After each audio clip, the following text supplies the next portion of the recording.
When we heard Call of Duty Black Ops was preparing to unveil its multiplayer, we didn't waste any time. Our destination, Treyarch. Our mission, the most detailed hands-on coverage inside Xbox can provide. So sit back, relax, and keep a sharp lookout. Every feature you hear about in this preview has never before been done in a Call of Duty game.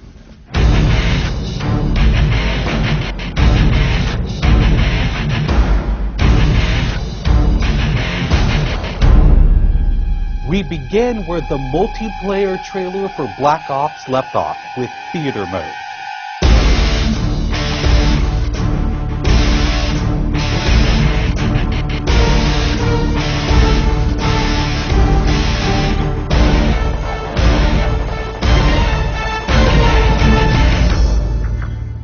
Dan Bunting explains. You can switch the camera from any player's perspective in both first person and third person. You can detach the camera and go into free cam mode, which allows you to fly anywhere on the map, basically. It's really interesting when you pause the game and go into free cam, you just see all the particle effects just in their full glory, just frozen in time, and it makes some really awesome footage. You really want to give players the tools to be creative, make their own machinima, make their own highlight reels. Maybe they're really competitive clans that want to just capture the films from their matches and then go back and analyze what the other team did or whatever. Also brand new to Call of Duty is Black Ops' new currency system. We put the currency system into Black Ops multiplayer principally because we felt like it'd be a very interesting way to engage with all the unlocks that you've been getting. So one of the things that's really fun about currency is instead of being specifically told at a specific level what you're going to get, we're unlocking features by level, but then once the feature is unlocked, you can purchase any component of that feature with the currency directly. Of course, when you got a little currency jingling in your virtual pockets, nothing feels better than putting it on the line against your fellow players. Say hello, everyone, to Wager Matches. When we were developing the Wager Match game modes, we went through a whole bunch of ideas to find the 4 that we were going to use to ship inside the game. And really, if it wasn't people screaming in joy and frustration when they were sitting around the office playing, it wasn't good enough to be a Wager Match. Wager Matches are all free-for-all modes, and they exist separately from the standard playlist.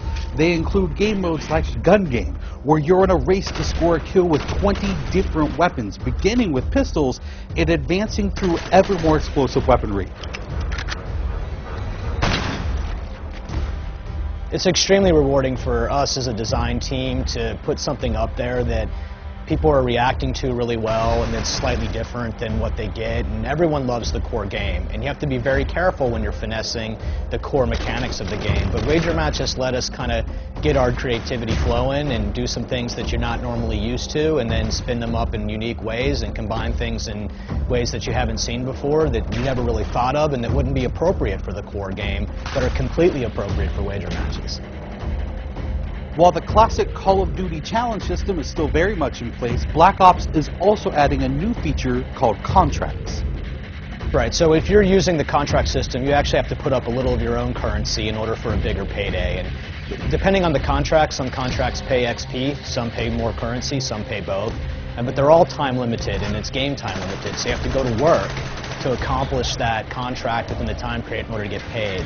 It's different from the challenges, in so much that the challenges some players like to use very aggressively, and they map out their path through the challenge system in order to maximize their XP gains, in order to level faster.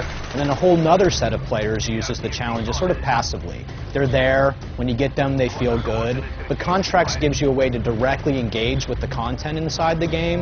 It says, hey, I'm an SMG guy, I want SMG based contracts, I'm going to chase my contracts and I'm going to get paid. And that's fun. Another focus for Black Ops is player customization, including things like unlockable face paint, unique perk-specific character models, and a whole lot of weapon customization. We've been we stole the line from Full Metal Jacket, this is my weapon, this is my gun, and we're chanting that around the office as sort of our mantra for this feature. Originally it started with one of our designers he just made kind of an offhand comment one day where he said, you know, I really have a certain attachment to the weapon that's my favorite. I want to make that weapon mine, and that was all it took.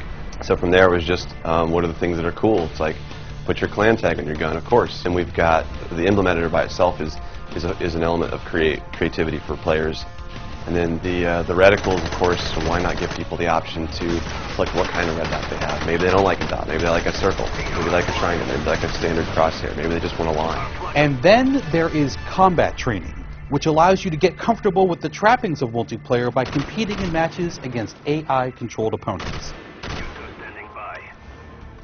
You know, it's our hope that combat training can convert people who are largely single-player gamers who might have, dabbled around in multiplayer but never made that leap to playing online, and give them kind of this experience where they can get familiar with the mechanics and features and systems that multiplayer has, but they can do so at their own pace, they can do so without someone screaming in their ear what a noob they are, and practice up and then join the competitive fold.